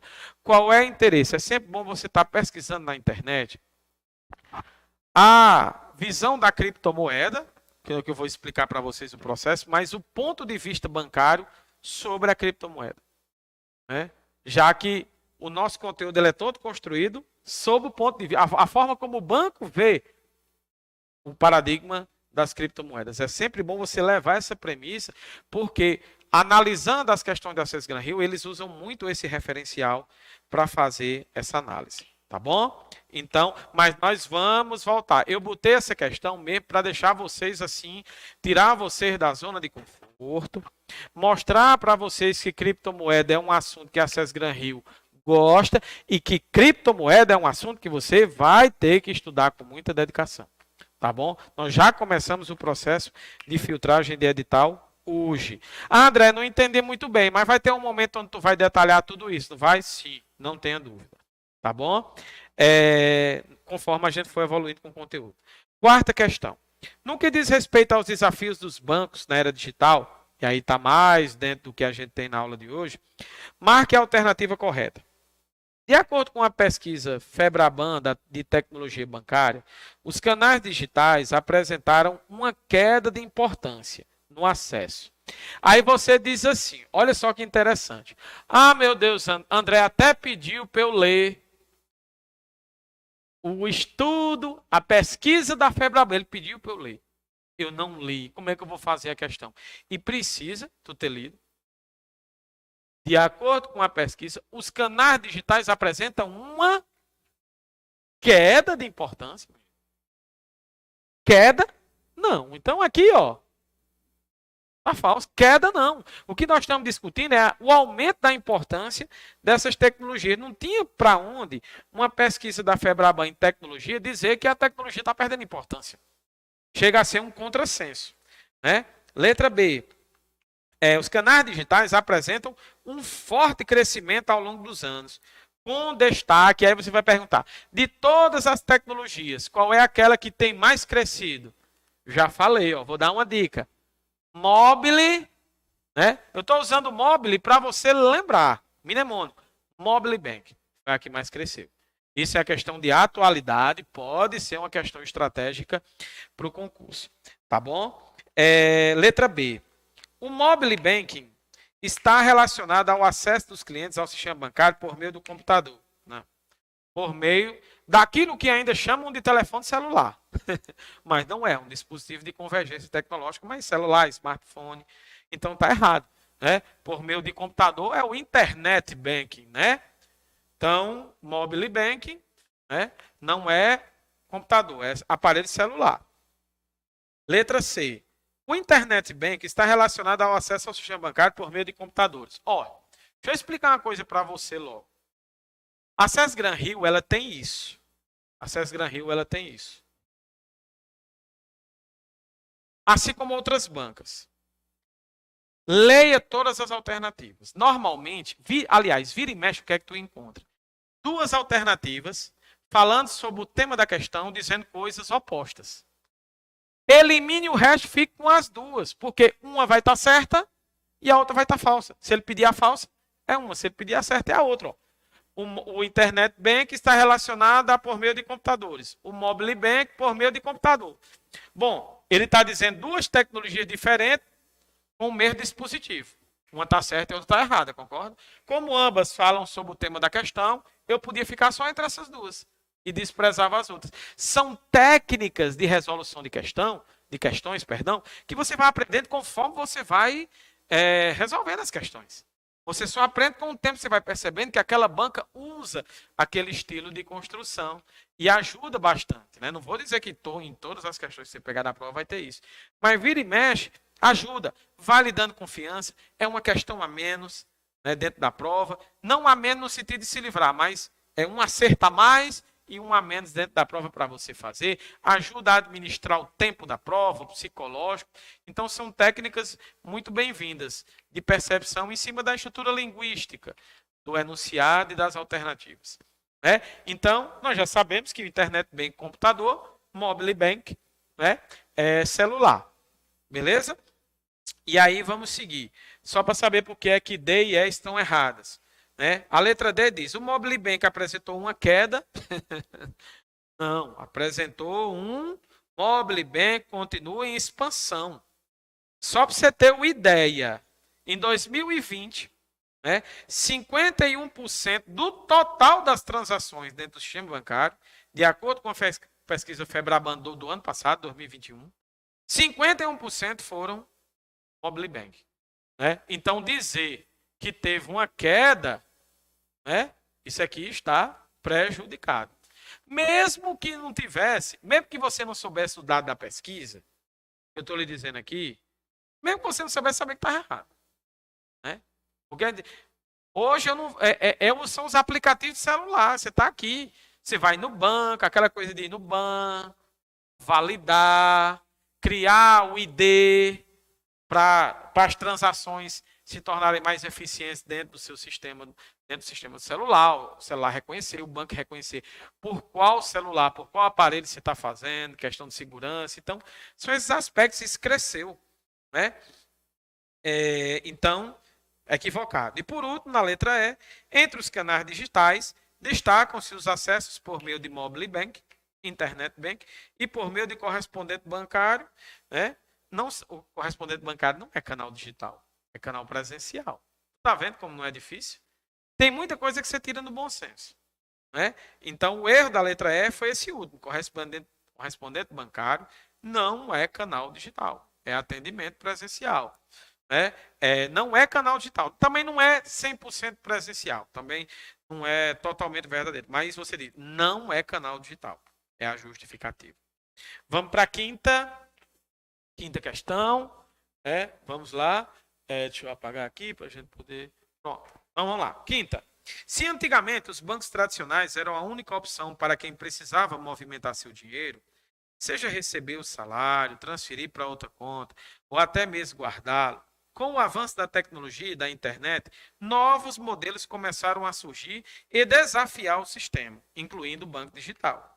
Hoje é possível ter o controle das finanças, sem a burocracia, as tarifas caras e o péssimo atendimento dos bancos comuns. Isso aí é um texto, né? Aí está a questão, simulados, né? Pós-editais que eu tirei para vocês e tudo. Né? Disponível, aí está dizendo aí onde é que o texto foi tirado para essa questão, onde é a fonte e tal, a data. Que tem que dizer a data para dizer que sou eu que estou dizendo que os bancos não prestam, né? Pelo amor de Deus. A Nubank é um ambiente, uma solução de tecnologia talvez das mais, né? Porque ele está se referindo aos bancos comuns, na verdade ao modelo tradicional de banco, né? A crítica, né, que se faz no final. A forma de acessar pelo seu computador as informações no banco ou instituição financeira. Uma ferramenta que facilita os pagamentos e as transações, sendo muito útil, não somente em tempos de pandemia de coronavírus, denomina-se, eu acho que é o seguinte, quando ele diz aqui, né, quando ele diz,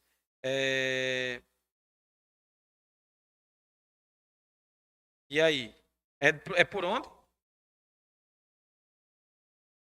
Aí, olha só, qual é a alternativa? Tem só um errozinho de digitação aí, mas é erro de digitação. Porque como é computador, corrijam aí, mas aí não é problema da questão, é problema de erro de digitação mesmo, né, na elaboração do material. Ficou, porque assim, mobile banking não, porque é no computador, né? Digital banking não, electronic banking não, open banking não, é para ser a letra B, banking não, é banking. Banking. Então, mas aí não é erro da questão, foi erro de digitação, vocês podem corrigir. De qualquer forma, é para ser no texto original da questão, letra B. Podem marcar aí, né? O Internet Banking, não pode esquecer. nada mais é do que ter acesso a uma área pessoal dentro do site da sua instituição ou banco. Né? Ele vai permitir que o cliente acesse sua conta corrente, informações de poupança, produtos pela internet. Com essa ferramenta, ela passa a ser possível o quê? Saldo, transferências, tal. E o equipamento, aí vem aquela questão. André, mas o problema aí, né? É porque assim, teve um erro, mas aí o que foi que aconteceu? Foi gravado incorretamente. À época, a banca lançou o gabarito definitivo, depois fez a correção, né? E aí deu tudo certo. Mas aí, mesmo sabendo que a escrita estava incorreta, por exemplo, você está fazendo uma prova, o carro desse carro aqui, obviamente, todo mundo saiu doido da cabeça, né? Ai, meu Deus, não é banking, é banking, é G no final, né? Mas aí houve a correção e teve toda essa polêmica. Aí eu deixei a questão, né? Porque como nós estamos comentando questões, não tinha problema nenhum, eu deixei ela no texto original e aí eu fazia as observações. Mas a internet bank. E sexta, para ver que banca também, né, tem erro de digitação, né, tem problema de digitação, bancas, às vezes essas grandes empresas na área de treinamento de concursos, que às vezes fazem os materiais simulados, às vezes tem erro, isso é normal, acontece, né, mas não deixa de angustiar você na prova do concurso por isso não. É muito investimento pessoal e financeiro e emocional no dia da prova. Né? Sexta, mas é básica, é internet bank. Se fosse celular, era mobile. Pronto. Né? Em qualquer organização, é possível reconhecer a existência de diferentes barreiras que interferem nos processos de comunicação, gerando desafios tanto no âmbito da comunicação interna quanto no da externa. As tecnologias são consideradas uma dessas barreiras quando é que a tecnologia se transforma em um problema? É interessantíssima essa questão aí. Letra A. As tecnologias são consideradas uma dessas barreiras. Cuidado, não é qualquer barreira. Barreira que interfere no processo de comunicação. Então, se é comunicação, qual é a palavra-chave que eu tenho que buscar quando o que tiver em jogo for comunicação? Entre o banco e o cliente, interação, contato, interface. São coisas como essa que eu tenho que procurar. Inibem o comportamento interno devido às estruturas rígidas de comando, não tem nada a ver. Isso aí nós estamos falando de hierarquia. Né? Inibem o comportamento interno devido à rígida de comando. É quando o subordinado tem medo de falar com o chefe. O que é que tem a ver com o que a gente está discutindo aí? Né? Omitem parcerias organizacionais em peça de comunicação ou em coletivo de imprensa. O que é que tem a ver? Tu está vendo que não tem nada a ver com nada com o que a gente está discutindo? Nós queremos saber quais são barreiras para uma boa comunicação e interação.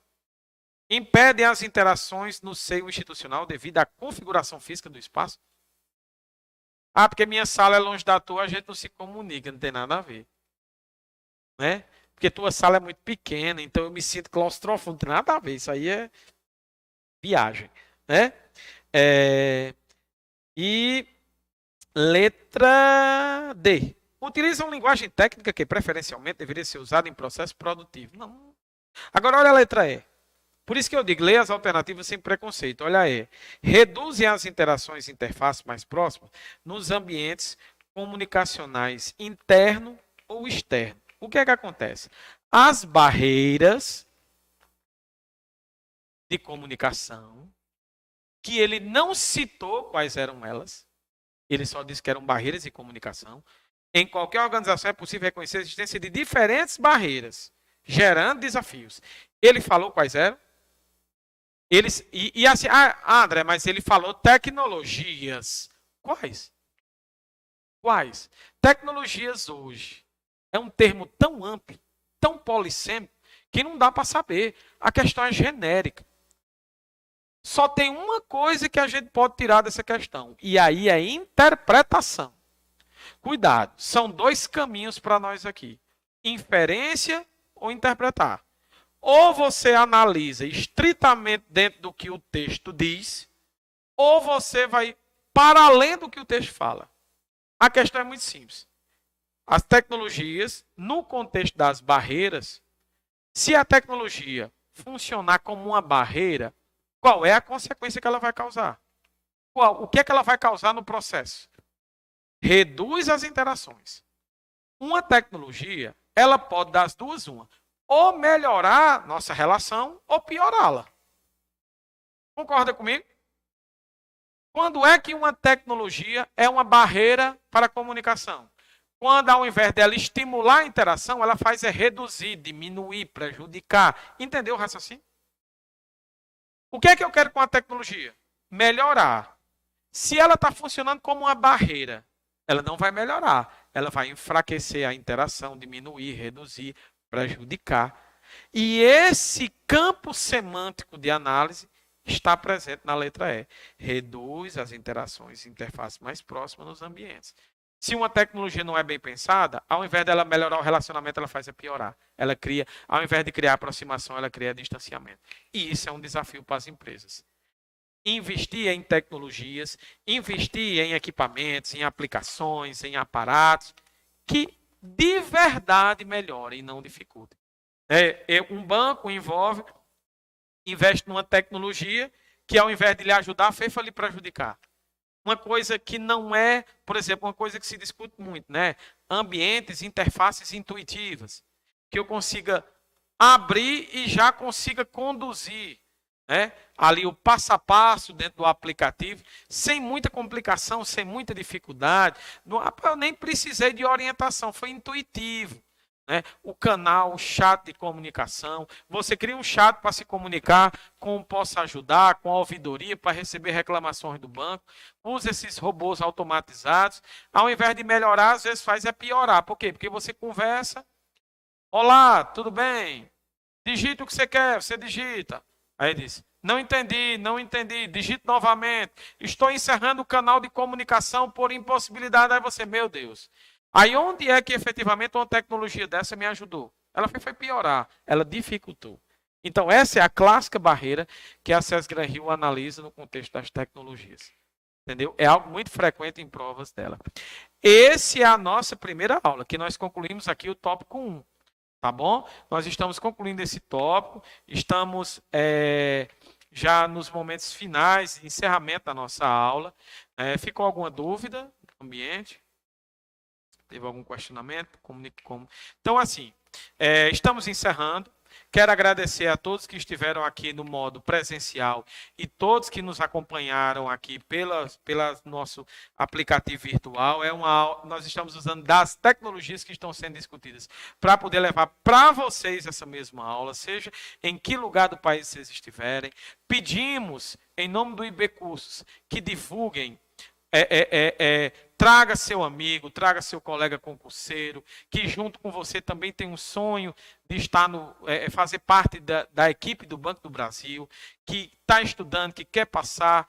Se você entendeu que o trabalho que nós estamos desenvolvendo aqui é um trabalho importante, que vai fazer a diferença para você, pedimos que vocês divulguem, ampliem e se engajem no nosso planejamento para que a confluência de tudo isso seja uma formação otimizada, que garanta sua aprovação. Em nome do IB Cursos, eu agradeço a participação de todos aqui, desejo uma boa noite e até o nosso próximo encontro, se Deus quiser, né? E se vocês assim o desejarem. Muito obrigado, professor André Barreto, se despedindo. Tchau, valeu!